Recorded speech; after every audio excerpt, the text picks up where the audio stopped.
everybody. I just finished A Court of Thorns and Roses. I had a really long day today, long week, but I loved it.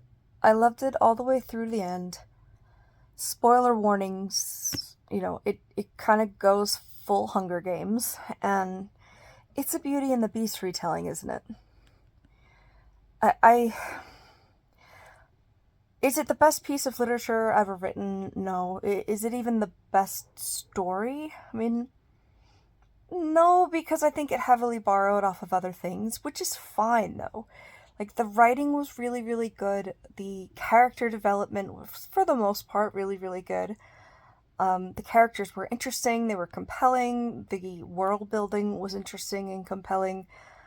It was a little predictable, it was a little bit insta-lovey, like, a little bit. Like, I enjoyed the love story a lot, but you did kind of have to have some hand-wavy moments of like, okay, we're just gonna believe this.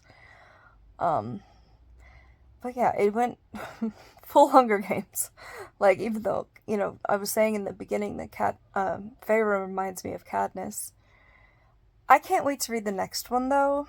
I wish Goodreads allowed more than whole stars. Like, I would probably give this a 4.5, but I think I'm gonna have to give it a 4, because, like, I don't know if it's gonna change my life. I also heard, though, that the later books were even better, so it might be one of my favorite series.